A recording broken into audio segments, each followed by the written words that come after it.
the first to know Nsem-Pii TV. Me mamo, very, very good morning. Eba Nsem-Pii TV so. Enra enyina enim na attention enyina ewo akwatia by election. Enyina em say abra na akwatia by election no ekoso no. Nyoma mbre na ana esisi ye.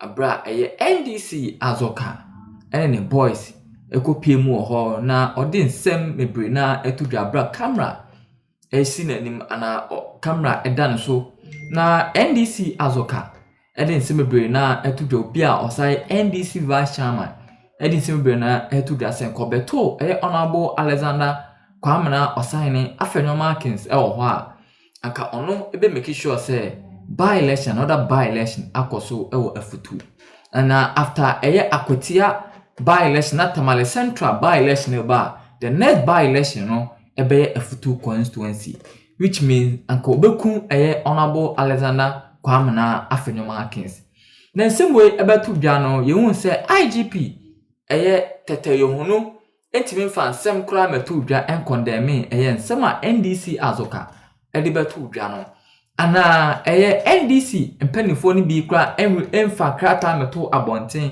encondemn ensemwe a omo vice chairman betu dwane na eno nenam so na Dennis Marcus Aboagye nsemebre na ababetu dwa awa fire NDC vice chairman Azorka Sofo Azorka ne boys nyina fa nioma esi ye akwatia by election no ase ana Dennis Marcus Aboagye HM say de ne ya wo mkra say IGP tete yohunu entimi mfa krata meto abonten encondemn ensemwe ana empenfo mo NDC amonyokunu entimi mfa krata meto abonten encondemn nsema Sofo Azorka mo vice chairman abra owo tena camera esi ne so no threaten minority leader mu a obi a we say former majority leader minority leader mu a o threaten no on live abra camera esi so abusu de enjibre ni nte Dennis Marcus Aboagye ensema ene odi to dwa efa NDC Sofo Azorka to everybody comporting themselves because the macho men were there. Yeah, plenty. Some of your cameras even caught some of them, and you could see macho men now hiding behind trees and hiding behind pickups because you can't do that in Akwatia. And I think this should be the beginning of the NDC turning a new leaf with their constant violence in elections. At least winning Akwatia without violence should let them know that you can indeed win an election without shedding blood. For the first time. This is the first time they won any by-election without shedding blood. This is the first time NDC has won any by-election in this country without shedding blood, and he knows it. And I think that this should be the learning curve. This should be the learning curve for them to understand that you can actually win an election without necessarily shedding blood. So when he speaks of things have changed, indeed things have changed. Our democracy has grown. Our democracy has matured. Then the next level of appreciation goes to the police. Come on. They were there. They showed presence. I've always had my issues with police.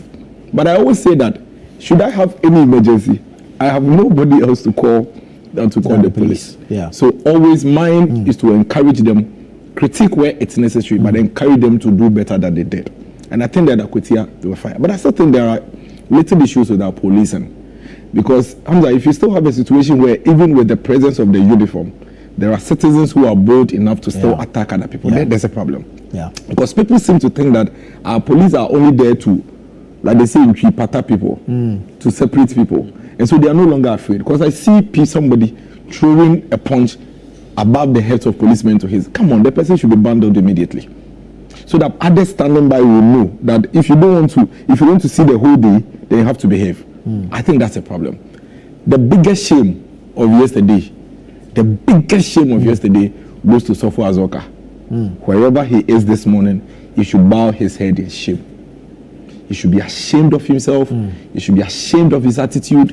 He should be ashamed of the character he has built for himself. And realize that, indeed, this is 2025.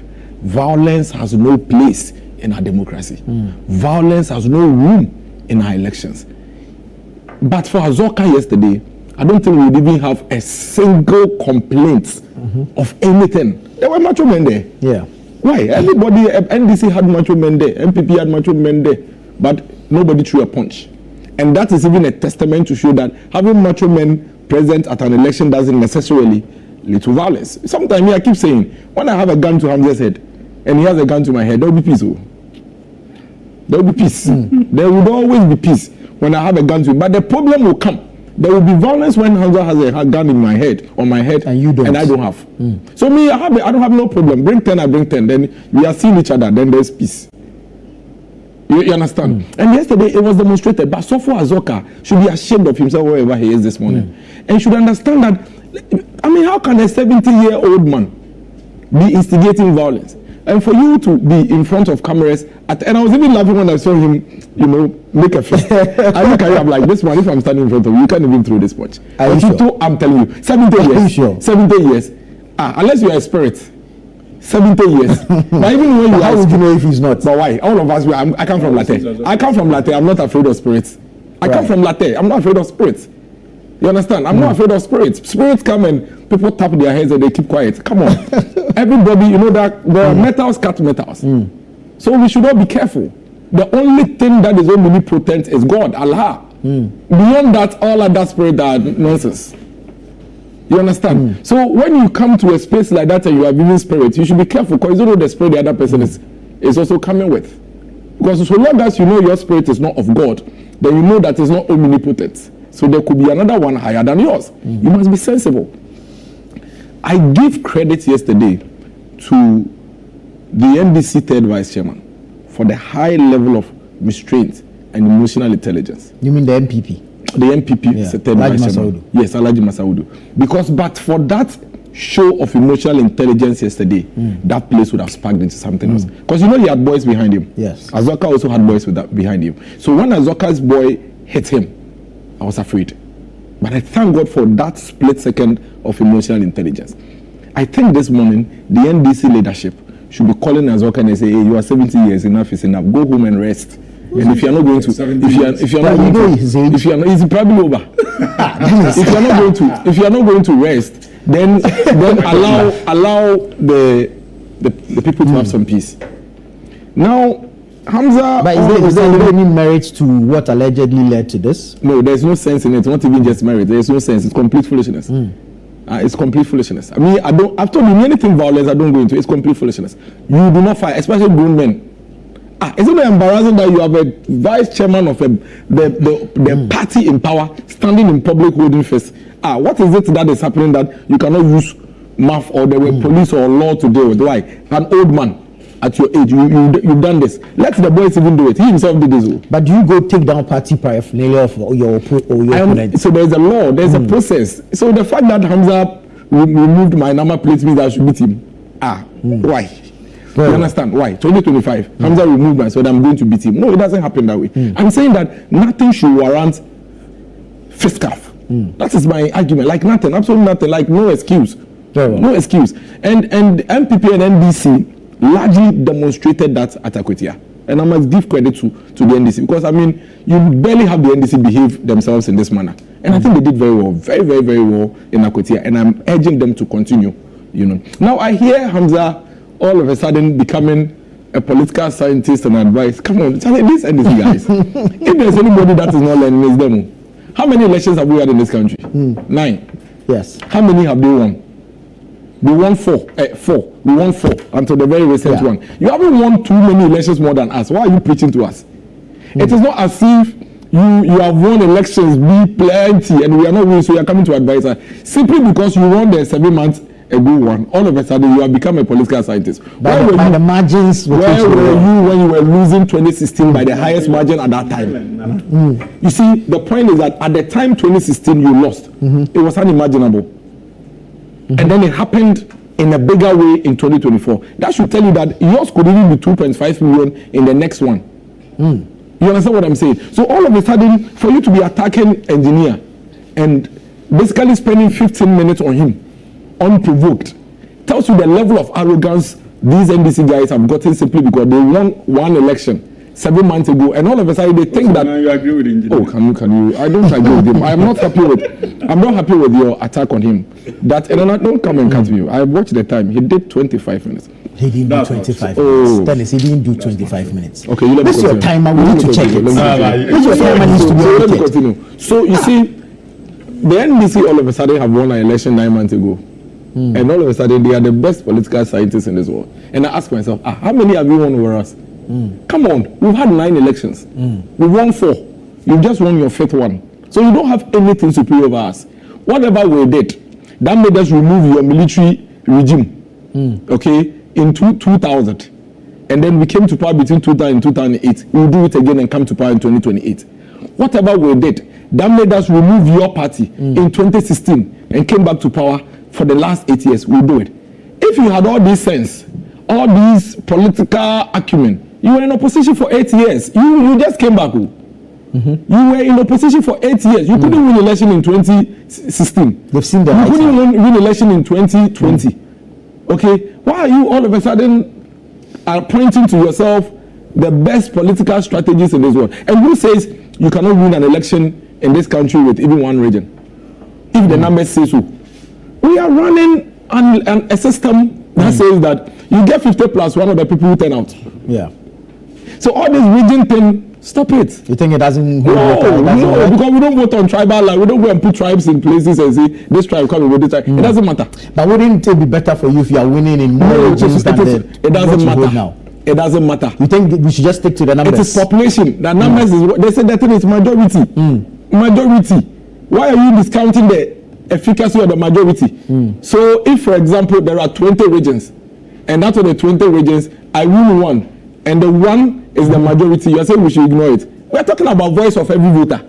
And you are talking about geographical and political demarcations. Political demarcations. We are talking about the voice of each voter. Every citizen must have a voice. It is the voice of the majority of the citizens that matter. And you are talking about political demarcations. We don't run that kind of system in Ghana. When we begin to run that kind of system, then we talk about you are criticizing the engineer, telling him that he should accept the system we run, and you are making some other bogus, analysis. So you think you have national representation irrespective of the political demarcation? The national representation is about the numbers you get when you have the majority. It is about the numbers.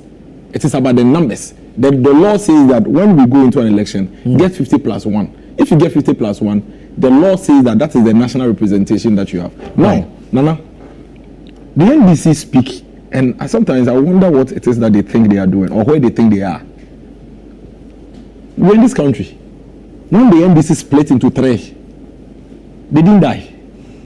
They split into 3. Do you remember NDP? Over there somewhere? Yeah. Francis Esiam. Where did they come from? Where did they come from? When they go and pour pepper and hot water on Francis Esiam and Obeda Samoa and Co at an NDC conference in Koforia, they decided and Co. Did they die? Is NDC not here? Why is he preaching to us and making it look like NDC? And he says from 1992, which 1992? Since 1992, your party has split into 3. Since 1992. How dare you? Because you won power in 7 months, all of a sudden you are arrogating to yourself a certain invisibility. Since 1992, your party, do you remember Fonka Games? Never in the history of this country could anybody imagine that the founder's wife, the founder of the NDC's wife, would leave the party and form a party. Yeah. What moral authority do you have to make it look like you are some superpower? You are no superpower. You won an election in 2024, just as MPP won an election in 2016 and 2020. Keep quiet. Focus on the job. Fix the situation. As we speak, you have crudely removed the Chief Justice of the Republic of Ghana based on allowances and based on the transfer of her own subordinates. That is what you should be worried about. If there is anybody that is putting or threatening our democracy, it is your party and your government and the manner in which you are destroying every institution in this country. Fix that. As we speak, dollar has come down, but prices are high. Fix it. As we speak, gold holders are keeping the gold in their pockets because you are monopolizing the gold and you are giving them prices they don't want. Fix it. As we speak, the dollar that you made so much noise about and came all the way to 10, and you said that it was coming to 5, in the last 2 days has risen and almost hitting 12 cedis. Even when it was 10 cedis, Aboagye was selling for 13 cedis. Today it is 12 cedis. Fix it. As we speak, students in Abu girls, some of them are having only 1 meal in a day. Some are sleeping on the floor. Fix it. Those are the things that you should concentrate on. You see, there is no law that says that when you won 2024 elections, the entire country was mortgaged to you. The country had given you a mandate. Leave MPP's business to ourselves. If you didn't die after your party split into three, if you didn't die after your party split into three, then MPP will not die. If you didn't die, when the founder, do you know now Aboagye is a co-founder of the NDC?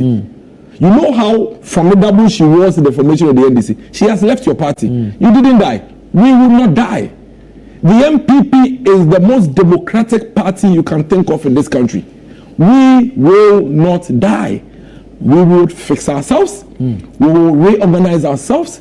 We will remobilize ourselves and make sure that we take power away from the NDC and save this country from the incompetence in 2028. So yours is not to be concerned about MPP.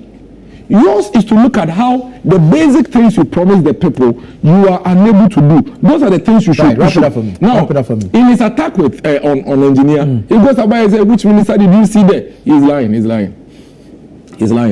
Who did you see? Sam George was there. In fact, let me tell you something. Not on election. Let me tell you something. I remember on Sunday, on our way from one community to the other, I was in the vice president convoy. Sam George actually you mean Dr. Yes, former vice president. Right. Sam George actually asked us to park so that his convoy will pass. Former vice president too. I'm telling you, and he actually passed us. He passed. I was like, hey, Charlie. But he's your friend. Yes. He told you so. Oh, Mr. Opaya, vice president convoy. So the vice president convoy to park. That was when I realized that Charlie. Power in fact, I was regretting because I realized I didn't use power. That's why you actually felt the law say. He was there. The Upper East Regional Minister was in Akotia, all the way from Upper East. In fact, go to the Upper East Regional Coordinating Council Facebook page. He has posted his campaign he's doing at Akotia on that page. And I'm sure Hamza is not happy about that because Hamza is an intellectual. He won't understand why you would post your campaign for NDC in Akotia on the Upper East Regional Coordinating Council's page. But he's there. Which minister wasn't there? The chief of staff himself spent days in Akotia. There's nothing wrong with it. Absolutely nothing wrong with that. I disagree with engineer if he sought to make a point that there was something wrong with it. There's nothing wrong. But Hamza shouldn't be lying and creating an impression that the engineer doesn't know what he's talking about. That I will not take. I am here to protect. I'm here to protect citizens who are attacked. But that's how why would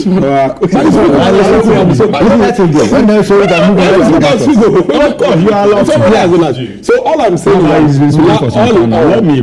thank you. All in all, let's congratulate Akotia, and let me specifically congratulate the NDC.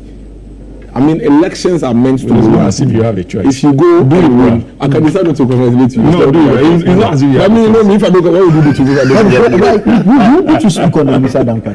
Would you apologize to Musa? Why should I apologize to Musa Dankwah? You called him a Jana. You see, let me take time. 2024. Let me take time to explain this. Just 2 minutes. Let me take time to explain Musa Dankwah. Don't do that, but you like it. You like the conversation. Which one? Let me tell you something. I have never, and you can go and play all my interviews on. I think we usually speak about this on the big issue. The big issue eyewitness news. I have never had any issue with the data Musa Dankwah puts out. Always, my conversation has been that we look at the data, not in the nominal figures, but the issues in there, and we use that to shape our strategies, just as we do for all polling. I have never had I've always said that. In fact, we are driven by data, and we actually do use all the reports that we receive, and we go through it, we analyze it. My point, which I will be vindicated soon, not today. I know, you think I don't know. Today, all the barrage of attacks, I know. But the day would come when everybody will call me again and say, hey, this is all miracles. Musa Dankwah has been doing a hatchet job for the NDC for a very long time. I have no doubt about that. But you see, there's something about Jana 2 and Lotto doctors you don't understand. Lotto doctors, they win Lotto. They win. It's not like they lose everything. They also win Lotto. So the fact that Musa Dankwah's predictions are coming to pass doesn't mean that I am wrong. by describing him as a lotto forecaster, a lotto doctor, Ajana 1, Ajana 2. Because Ajana 1, Ajana 2, they win elections. Do you remember the GBC advert? I am reliable. You remember that time? So it's not like they don't win. So you see, the description of a lotto doctor and the description of Ajana 1, Ajana 2 doesn't mean that the lotto doctors do not win elections. So it doesn't mean that Musa Danko's predictions are they as consistent as Musa has been. Oh, see, I'm telling you that I have never had an issue. Go and play all my interviews. Can you go? I have never had an issue. Can you go back to engineer? My principle is consistent. The data. No, I'm not. You are. You know going to explain it. Relax. I am not afraid to state my opinion. I have never been. I don't care. You are aware. Go and check me. I'm not one of those people who are.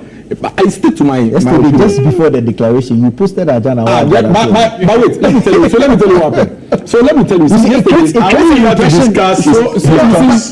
creates an